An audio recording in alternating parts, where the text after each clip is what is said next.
Hello guys, welcome to my YouTube channel and this is my second motor blog. আশা করি আপনারা সবাই ভালো আছেন। আপনাদের দোয়ায় আমিও খুব ভালো আছি। অনেকদিন পর আবারও একটা নতুন মোটর ব্লগ নিয়ে আপনাদের সামনে হাজির হলাম। আশা করি আপনারা আমার মোটর ব্লগটা দেখতে থাকবেন এবং এনজয় করতে থাকবেন। আমার আগের দিনের ব্লগটা ছিল পালসার ডাবল ডিস্ক নিয়ে, কিন্তু আজকে Suzuki Gixxer monotone double disc নিয়ে ব্লগটা করছি। বেসিক্যালি আমার কাছে সুজুকি জিক্সার মনোটনের চাইতে পালসার ডাবল ডিস্কটা কমফোর্টেবল মনে হয়। 70% মানুষ হয়তো বা পালসার ডাবল ডিস্কের থেকে মনোটনটা একটু বেশি পছন্দ করেন, কিন্তু আমার কাছে মনোটনের থেকে পালসার ডাবল ডিস্কটা কেন যেন একটু বেশি ভালো লাগে। যেখানে বেশিরভাগ মানুষের পছন্দ সুজুকি জিক্সার, সেখানে আমার কেন পালসার ডাবল ডিস্কটা বেশি পছন্দ হয় জানি না। হায় রে, রোডটার অবস্থা করছে কি! এটা করলে যে বাইক চালানো কি রিক্সি হয়ে যায়, এটাই নাদের বোঝাবে কে। গ্রামের মাঝে ব্লগ করলে যেমন সুন্দর সুন্দর দৃশ্য উপভোগ করা যায়, তেমন নানা ধরনের সমস্যার মাঝেও পড়তে হয়। প্রথমত, মানুষ যদি কোনো মোটর ব্লগারকে দেখে তাহলে অবাক দৃষ্টিতে তাকিয়ে থাকে, মনে হয় ভূত দেখছে। আবার বিভিন্ন ফসলি সিজনে বিভিন্ন ধরনের ফসল তারা রোডের উপরেই নেড়ে দেয়। আসলে এগুলোর উপর দিয়ে বাইক রাইড করতে কতটা রিস্কি। কোনোভাবে যদি বাইক একটু স্পিডে থাকে বা যদি কোনো ইমার্জেন্সি ব্রেকও দেওয়া লাগে, তাহলে এদিক ওদিক না থাকে সোজা রাইডার একবারে ইমার্জেন্সি বেডে ঘুমানো লাগবে, এটা নিশ্চিত, কোনো ভুল নেই। তো আমার পরামর্শ থাকবে যে আপনারা যদি কোনো গ্রামের মাঝে এরকম কোনো ফসলি কিছু নাড়া দেখেন, তাহলে খুব সেফলি রাইড করবেন, না হলে ভাই একবারে শেষ। পিছনে যেটা বলতে চাইছিলাম, আসলে খড়ের কারণে তো কথাগুলো স্কিপ করে ফেলেছিলাম। তাহলে চলেন আমরা পিছনের দিকেই ফিরে যাই। আজকে আমি পালসার ডাবল ডিস্ক এবং সুজুকি জিক্সার মনোটনের পারফরমেন্স নিয়ে আলোচনা করব।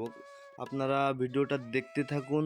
আশা করি আপনারা অনেক কিছু জানতে পারবেন, কোনটা নেবেন, কোনটা নিলে আপনাদের জন্য ভালো হবে, এটা আপনারা বুঝতে পারবেন।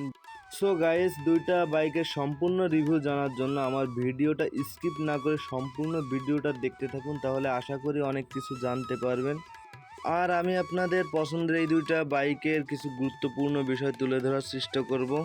তাহলে চলেন বেশি কথা না বাড়িয়ে ভিডিওটা শুরু করি। প্রথমে কথা বলবো এই বাইক দুটার ইঞ্জিন সেগমেন্ট নিয়ে। পালসার ডাবল ডিস্কে পেয়ে যাবেন 149.5 CC 4 stroke air cool single cylinder engine.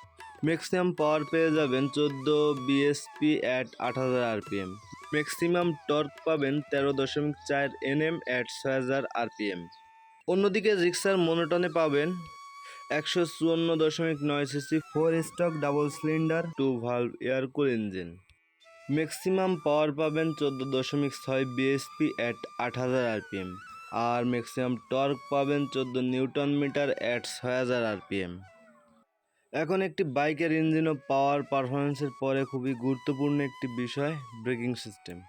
Bajaj Pulsar double disc এই বাইকটির ফ্রন্ট ব্রেকে দেখা যাবে 280 মিলিমিটার ডিস্ক এবং রেয়ার ব্রেকে দেখা যাবে 230 মিলিমিটার ডিস্ক। অন্যদিকে Suzuki Gixxer monotone double disc এই বাইকটির ফ্রন্ট ব্রেকে দেখা যাবে 266 মিলিমিটার ডিস্ক অ্যান্ড রেয়ার ব্রেকে দেখা যাবে 240 মিলিমিটার ডিস্ক। ব্রেকিংয়ের পরে একটি বাইকের গুরুত্বপূর্ণ বিষয় হলো tyre fitness. Pulsar double disc এই বাইকটির ফ্রন্ট টায়ারে দেওয়া হয়েছে 90-90-17 অ্যান্ড রেয়ার টায়ার দেওয়া হয়েছে 120-80-17। অন্যদিকে সুজুকি জিক্সার মনোটন এই বাইকটির ফ্রন্ট টায়ারে দেওয়া হয়েছে 100/80-17 অ্যান্ড রেয়ার টায়ারে দেওয়া হয়েছে 140/60-17। আবার এই বাইক দুটো যদি সিট হাইটের কথা বলতে হয়, তাহলে পালসার ডাবল ডিস্কের সিট হাইট 785 এবং ফুয়েল ক্যাপাসিটি 15 লিটার। অন্যদিকে সুজুকি জিক্সার মনোটনের seat height 795 and fuel capacity 12 litre. Fuel supply system হিসাবে দুইটি বাইকেই কার্বোরেটর ইঞ্জিন ব্যবহার করা হয়েছে। এরপরে আসে প্রাইসের দিক যদি বলতে হয়, তাহলে পালসার ডাবল ডিস্ক এই বাইকটার প্রাইস পড়বে 2,17,000 টাকা এবং সুজুকি জিক্সার মনোটন এই বাইকটার প্রাইস পড়বে 1,99,950 টাকা।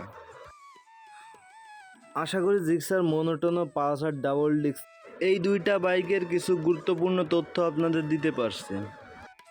সো গাইস, আমার এই ইনফরমেশনগুলোতে যদি আপনার একটু কাজে আসে বা আমার ভিডিওগুলো যদি আপনার একটু ভালো লাগে, তাহলে কষ্ট করে আমার চ্যানেলটাকে একটু সাবস্ক্রাইব করে দিবেন, কারণ আপনাদের ভালোবাসা ছাড়া কখনোই সম্ভব না সামনের দিকে এগোনো। এটা আমি আমার আগের ব্লগেও বলছি, এখানেও বলি যে আপনাদের ভালোবাসা ছাড়া জীবনেও সামনের দিকে এগিয়ে যেতে পারবো না। সো গাইস, অনেক তো বক বক করলাম, তাহলে চলেন এই মনোরম পরিবেশে কিছু সিনেমাটিক ভিউ দেখি।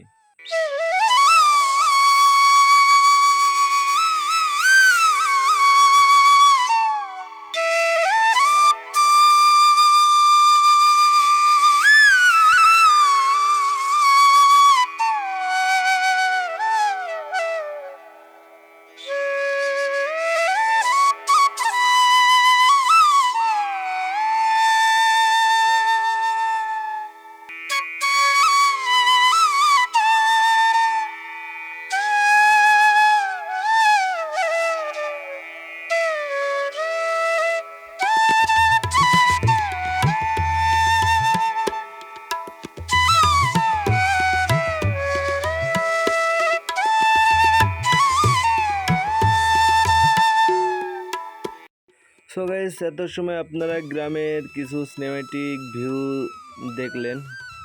অবশ্য গ্রামের প্রতিটা ভিউ আমার কাছে অনেক সুন্দর লাগে, প্রতিটা লোকেশনই আমার কাছে ভালো লাগে।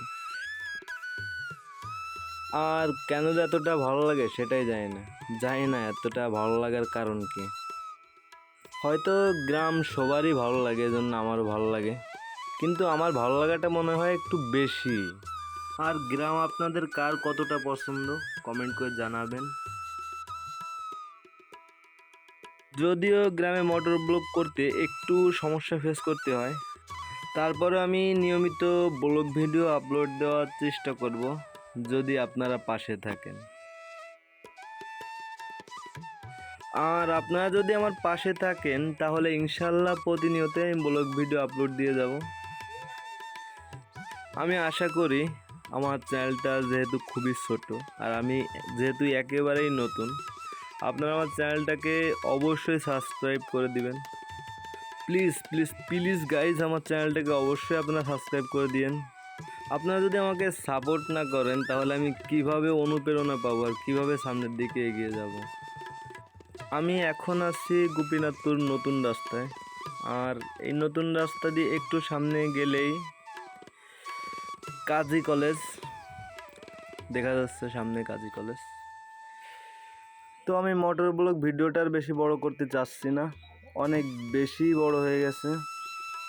তাহলে আপনারা ভালো থাকবেন, সুস্থ থাকবেন।